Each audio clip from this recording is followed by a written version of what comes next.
भाई A to Z Haryana, ground Haryana और the local express और द गजब हरियाणा HR56 वाले यानी 5 यूट्यूबर साथी उरे बैठे हैं। सबकी तरफ से मतलब राम राम सारे दर्शकों ने। और भाई देखो बात वही हुआ है, हर आदमी अपनी ज़िंदगी में कुछ न कुछ करने की कोशिश कर रहा है। तो यह कोशिश है हमारी मतलब धरातल लेवल पर है करना है। किसान मजदूर हो कोई भी हो, हर तरीके की तो चलो आंदोलन की बात है, ठाण की कोशिश रही है और जो जनता तक सच्चाई पहुँचाने की कोशिश रही है। तो अपने साथ में बैठे हैं मास्टर जी हैं प्रदीप पालवात है। और मैं ये कह सकूँ भाई वो क्या कर रहे हैं, अच्छाई या बुराई मतलब दो पहलू इसे हैं। कई बार माड़ी चीज भी इंसान की एकदम उठ जा रहा है, अच्छाई भी उठ जा रहा है। तो एक बार उच्चारणा में विरोध होया था, उस टाइम मास्टर जी की एक वीडियो थी बड़ी वायरल हुई, लोगों ने बड़ी पसंद करी। इसी बात नहीं, मुद्दे का आधार पर, तथ्य का आधार पर मास्टर जी ने बात करी थी। उसके बावजूद इंटरव्यू लिया, लोगों की बड़ी चॉइस थी, वो भी बढ़िया चला। यानी बड़े बेखौफ और बेबाक तरीके से बोल रहे हैं, तथ्य पर बात कर रहे हैं। तो आज फिर मास्टर जी मतलब 10-15 दिन में उड़ान दे रहे हैं, खटखट टोल प्लाजा पर पहुंचे हैं। 2-4 नई बात है, उन पर भी बात करेंगे। तो मास्टर जी सबसे पहला अपना राम राम जी। राम राम। ठीक हो पहला सवाल आज का ये है जी, राजेश कुंडू एक पत्रकार द इंक न्यूज नाम था, यानी उनके ऊपर FIR करी गई। दूसरी बार इस आंदोलन में ये मामला देखने को मिला। पहली बार मनदीप पुनिया जो बॉर्डर पर तो उठाया था, हालांकि लाठीचार्ज भी हुआ था। यानी ये कह सका कि जिसके ऊपर आज पब्लिक भरोसा करे है, ज्यादातर लोकल पत्रकार ना कि नेशनल मीडिया, उनको सरकार दबाने का काम कर रही है, किसी ने उठाने का काम कर रही है, किसी पे FIR दर्ज हो। तो इसमें लोकतंत्र कड़े तक मानो हुआ। जो बड़े चैनल थे वो सारे बड़े चैनल बिक गए, किसान की आवाज़ उन्होंने नहीं उठाई। लेकिन जो छोटे थे, यूट्यूबर था या जिसका वेब पोर्टल था, उन लोगों ने प्रयास किया, निर्भीकता के साथ, निडरता के साथ किसानों की आवाज़ उठाई और आज उनके ऊपर केस दर्ज किए जा रहे हैं। लोकतंत्र का तो वैसे ही गला घोटा जा रहा है, बार बार घोटा जा रहा है। कोई ये घटना नहीं है। पहले आपने खुद कहा कि सिंगू बॉर्डर पे मनदीप पुनिया के साथ हुआ। अब दाई के हिसार का जो न्यूज़ चैनल है उसके मालिक हैं राजेश कुंडू जी, उनके साथ ऐसा हुआ। और राजेश कुंडू जी पे 3 धाराएं लगाई गई। एक 66F है, 153A, 153B। 66F की जो धारा है उसमें प्रावधान है कि ये साइबर टेररिज्म है। अच्छा जी। इतनी बड़ी धारा, और वो भी एक फेसबुक पोस्ट पे उन्होंने क्या लिखा कि सरकार अंबेडकर जयंती के माध्यम से लोगों में दंगे फैलाना चाहती है, फूट फैलाना चाहती है, जाति धर्म का नाम देकर लोगों को आपस में लड़ाने की साजिश कर रही है। इस न्यूज को आधार मानकर शिकायतकर्ता भी पुलिस वाला, इन्वेस्टिगेशन भी पुलिस की, सब कुछ पुलिस का ही है, कोई और नहीं है शिकायत देने वाला। पुलिस ही शिकायत दर्ज कर रही है, पुलिस ही उसकी जांच कर रही है। और आप इसमें लोकतंत्र की जहाँ तक बात होती है, जब सुभाष बराड़ा जी, ओम प्रकाश धनखड़, ये सारे मिलके अनिल विज साहब किसानों के लिए 2100 रुपये की मांग कर रहे थे कि MSP दिया जाए, तो ये अर्धनग्न होकर प्रदर्शन कर रहे थे। आज जब जनता इनको उन बातों की याद दिला रही है कि आपने ऐसा ऐसा किया था, तो आज कहते हैं लोकतंत्र की हत्या हो रही है। ये दोहरे मापदंड क्यों?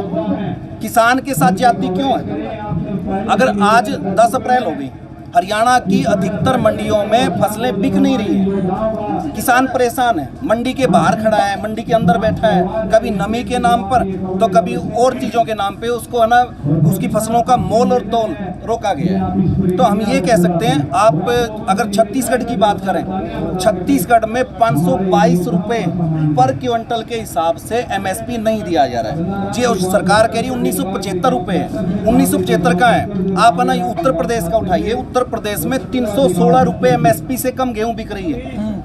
आप है ना फिर इसमें छत्तीसगढ़, इसमें मध्य प्रदेश में 96 रुपये पर क्विंटल कम बिक रही है। तो ऐसी तो आज के दिन भी सिर्फ 9-10 दिन के अंदर 196 करोड़ का घोटाला है गेहूं के अंदर। और पहले बाजरे के अंदर भी ऐसा हुआ, अब गेहूं के अंदर हो रहा है। एक चीज और है या लिखने का हुआ मास्टर जी, मतलब जिस तरह एक पत्रकार के ऊपर ये कैश का, यानी जिसने भी इस आंदोलन में आवाज उठाई है खुलकर है, उसको दबाने का काम सरकार ने कराया है। अपनी देसी भाषा में न्यू कह दिया करे, मतलब वो कह दिया भाई आदमी तेरे में कि मैं कमी पाओगी, बताओ बात से क्यों? सही आदमी होगा नहीं तो वो जवाब देगा। तो और कहीं ना कहीं सरकार की कुछ कमी होगी तभी सरकार ऐसा काम करे, नहीं तो कोई पत्रकार है वो अपना काम तो कर रहे हैं, तो उसका दबाने का काम क्यों करी सरकार? पहले रवीश कुमार के चैनल को हटाया गया, फिर न्यूज़ 24 को हटाया गया।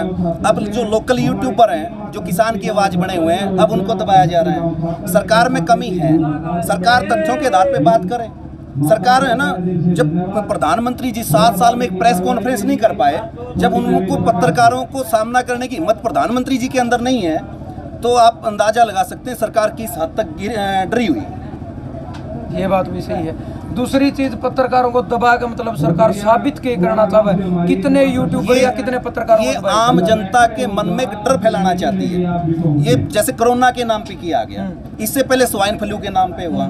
स्वाइन फ्लू को जो दवाई बनाने वाली कंपनी थी, उसने हजारों करोड़ों की स्टॉक किया, लेकिन जब तक बीमारी नहीं आएगी तो वो दवाइयाँ लगेगी कहाँ। अफवाह फैली कि स्वाइन फ्लू फैल गया, स्वाइन फ्लू फैल गया, मोटा मुनाफा उन लोगों ने कमाया। और यही काम इसमें कोरोना में हो रहा है। जो मास्क लगाने की सलाह है, वो मास्क लगाने की सलाह इसलिए नहीं कि बीमारी को दूर किया जा सके, वो इसलिए थी कि लोगों को आदत बन जाए, मुंह पे पट्टी लगाए, कोई भी बात ना कहे, चुपचाप रहें। वो तो आदत डालने की बात थी, एक इशारा था कि आपको कुछ नहीं कहना है, मुंह पे पट्टी रखनी है, चुप रहना है आपको। तो ये सरकार की तो ये साजिश है सारी की सारी। दूसरी चीज, एक चीज देखी गई है, जब भी इलेक्शन आओ और जड़े भी इलेक्शन आओ नहीं, वो ओढ़ कोरोना क्यों नहीं आता? बड़ौदा इलेक्शन होया 10वां महीना में 9वां में, हालांकि लॉकडाउन चल रहा था, ओढ़ मुख्यमंत्री ने जमकर रैली करी। अब बंगाल में इलेक्शन चल रहे, खुद प्रधानमंत्री रैली करिया। कहने का मतलब ये है, जहाँ इलेक्शन हुआ ओढ़ कोरोना क्यों नहीं आता? कोरोना नाबालिग है, कोरोना की उम्र 18 साल की नहीं है, उसका वोट ही नहीं है, इसलिए वो चुनाव वाले क्षेत्रों में जाता ही नहीं है। वहाँ जाता है जहाँ चुनाव नहीं है, क्योंकि वहाँ कोई रोक टोक नहीं है, वहाँ उसका वोट ही नहीं है, वोट उसका डल ही नहीं पाता, इसलिए वहाँ नहीं जा पाता है। दूसरी चीज, अभी 2 दिन पहले की एक वीडियो थी, मतलब चलो सोशल मीडिया पर कहते रहे, चलो सरकार कह रही है, लेकिन सोशल मीडिया एक आम इंसान का, एक हैसका भी गरीब से गरीब व्यक्ति का सहारा भी बन गई। क्योंकि जिस आदमी के पास स्मार्टफोन है, वो अपनी आवाज़ ने या मतलब कहीं उसने कोई गलत चीज़ दिक्कत हो, फोन का माध्यम से दिखा इसका है।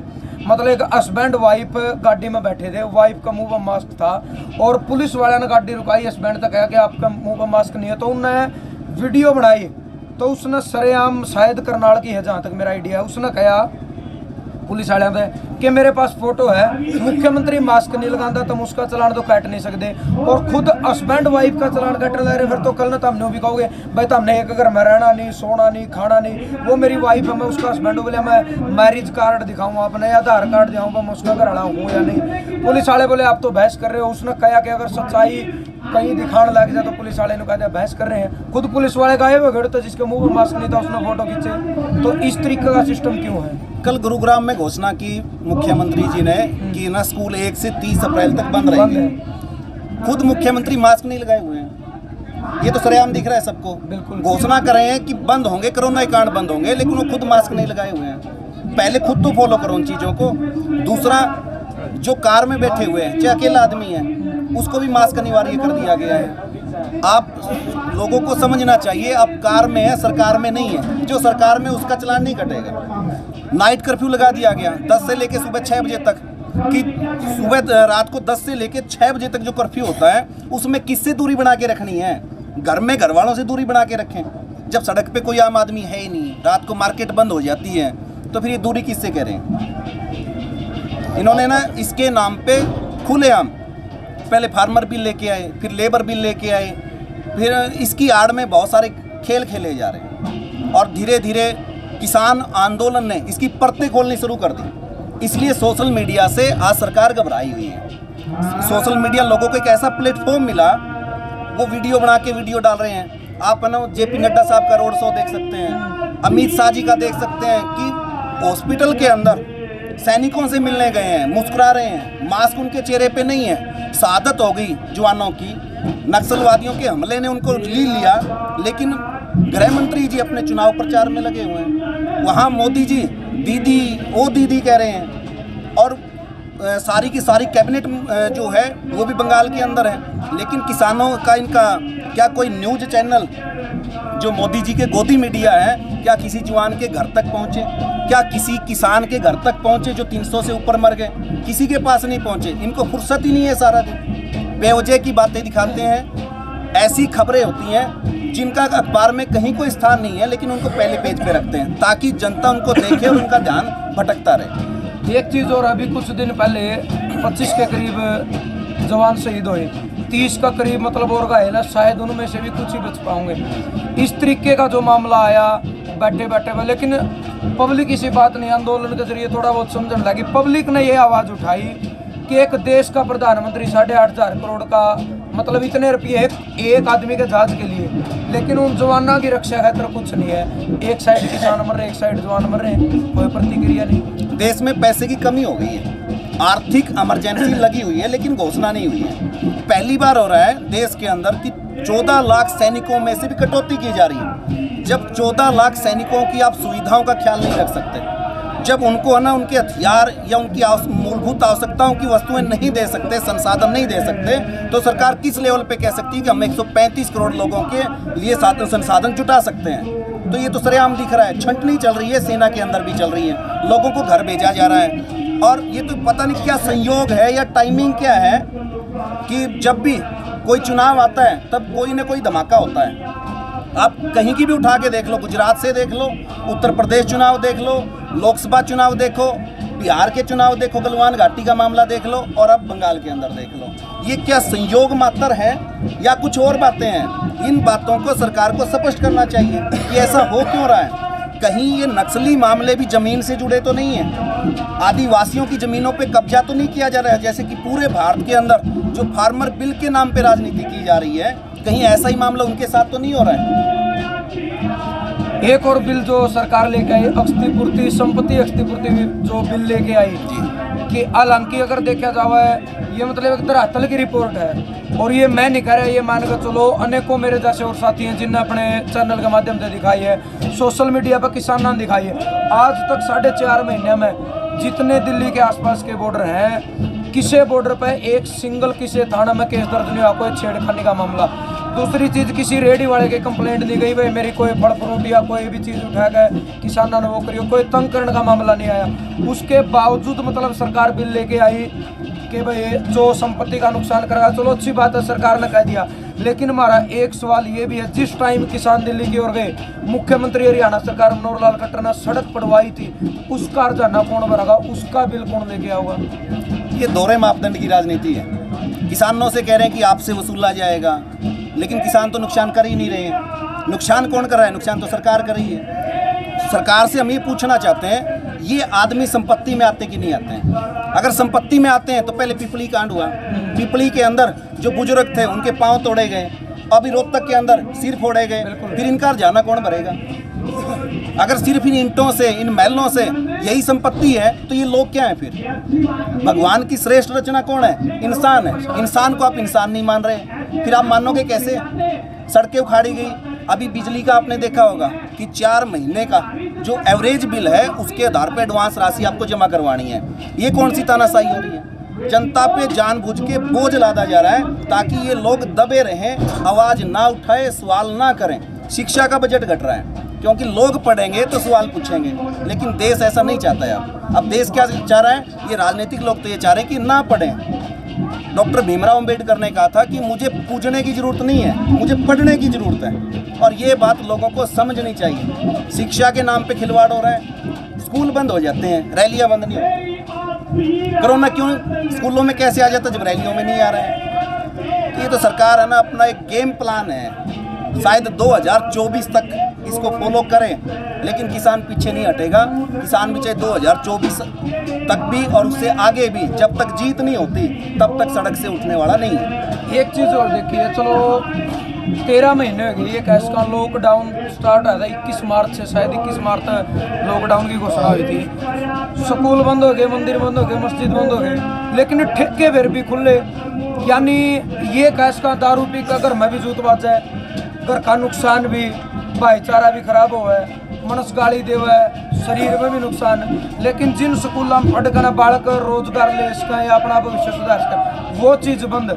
जिसकी थोड़ी बहुत धार्मिक भावना बनी रहे, इसका मंदिर मस्जिद गुरुद्वारे बंद, लेकिन ठेके फिर भी खुले, लाइन होने भी लगी, मास्क बेशक लगा रहे हो, लाइन तो लगी।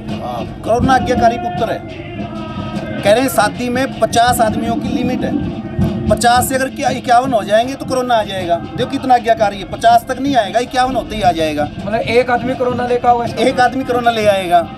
दूसरा, ऐसे स्कूलों में है कि स्कूलों में संख्या होगी तो कोरोना आ जाएगा। शराब के ठेके पे कितनी लंबी लाइन लगे, 200 की लाइन देखी है, कोरोना नहीं आएगा। ये सरकार अपना खजाना भर के, और इस खजाने को कभी तो भाजपा कार्यालयों में लगा रही है। 450-500 जिलों के अंदर भाजपा ने कार्यालय बनाए, भव्य आलीशान, एक तरह से हम कह सकते हैं 5 स्टार होटल की तर्ज पे बनाए गए हैं। ये सारा पैसा आया कहाँ से? ये सारा पैसा इसी तरह से मैनेज किया जा रहा है, जनता के ऊपर बोझ लादा जा रहा है। अभी टोल महंगा हो गया, कोरोना काल के अंदर फास्टैग अनिवार्य हो गया, अब फास्टैग भी खत्म कर रहे हैं। यही लोग बिल भी बना रहे हैं, फिर उस बिल को ख़त्म भी कर रहे हैं, और फिर दूसरा कहते हैं कि मोदी जी की इमेज ऐसी है कि ये बिल वापस नहीं होंगे। जब मोदी जी इन बिलों को, दूसरे बिलों को ख़त्म कर रहे हैं, तो इसे भी ख़त्म कर दें। एक जो डीएपी की बात करें, भाई सरकार कह रही कि हम किसानों के हित में है, या सरकार और किसानों की आय दुगने की तो चलो 6 साल हो गए कर दिन, आज तक तो ही नहीं, 7वीं शुरू होगी।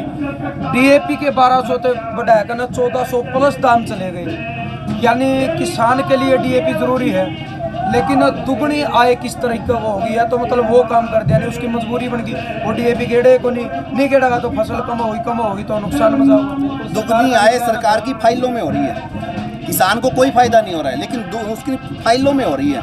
एक और जो डीएपी का मामला है, इस डीएपी से है ना बहुत सारी चीज़ें जुड़ी हैं। अभी वो एनपीके का भी आपने देखा होगा, एनपीके का भी दाम बढ़ा दिया गया, डीएपी का भी दाम बढ़ा दिया। सरकार ये कह रही कि खेती छोड़ दो, जो फार्मर बिल में है कि किसानों को मजदूर बनाओ। किसान को कोई किसान ना कहे, किसान को क्या कहें? मजदूर कहें, किसान को गुलाम कहें। गुलाम किसका? कंपनी वालों का। पहले ब्रिटिश कंपनी थी, अब अंबानी और अडानी कंपनी आ जाएगी। किसान शब्द जो कि आत्मनिर्भर था, कृषि आत्मनिर्भर थी कोरोना काल के अंदर, उसकी रीढ़ की हड्डी को तोड़ा गया बिलों के माध्यम से। अब एक चीज़ और आत्मनिर्भर बनी, आपने देखा होगा चुनाव के अंदर ईवीएम आत्मनिर्भर हो गई है।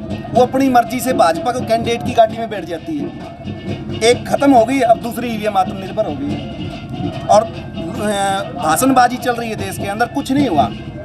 असम के अंदर बूथ है, बूथ में कुल वोट हैं 90 और वोट पड़े 171। तो क्या माने? चुनाव आयोग ने 5 अधिकारियों को निलंबित कर दिया। चुनाव आयोग को निलंबित नहीं करने चाहिए। चुनाव आयोग को ये चाहिए कि जिस भी कैंडिडेट ने ये धांधली की है, उनकी सदस्यता रद्द क्यों नहीं करता? लोगों पे क्यों दिखा रहा है?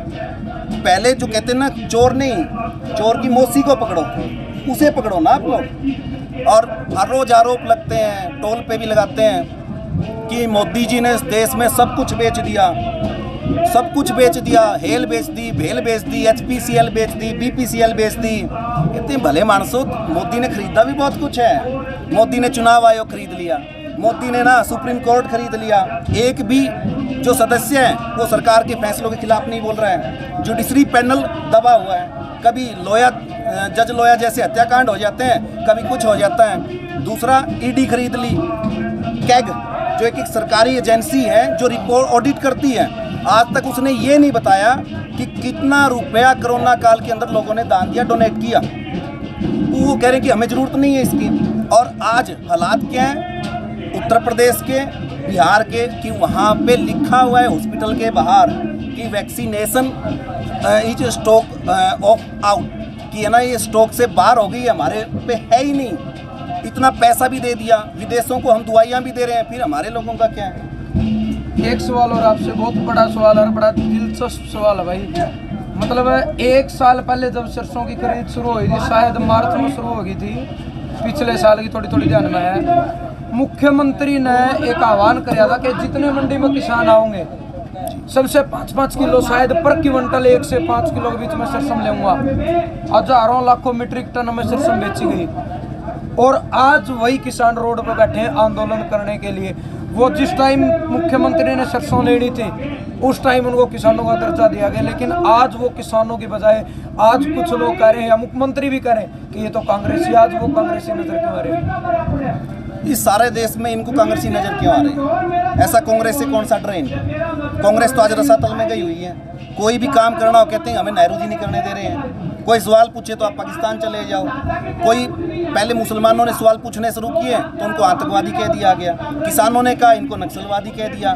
एससी वाले जब SC/ST एक्ट लेके आए थे, उनको जब वो सवाल पूछ रहे थे उनको भी देशद्रोही कहा जा रहा था। तो इस देश में राष्ट्रभक्त कौन है, इसका फैसला क्या बीजेपी करेगी? कौन हिंदू है कौन नहीं है? क्या एक पार्टी का हिंदू होना ही देश में हिंदू होना है?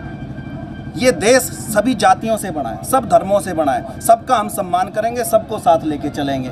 ये खट्टर जी को समझना चाहिए, जो चीज़ आज है वो कल नहीं होगी। कुर्सी सदा इनकी बपोती नहीं है, इंतकाल इनके नाम नहीं है। जनता ने कुर्सी दी है, जनता ने आपको अर्श पे पहुंचाया, जनता कल आपको फर्श पे भी ला सकती है। 3 तारीख को मुख्यमंत्री रोहतक आए थे, विरोध होया, लाठीचार्ज होया, बुजुर्गों के सिर फूटे।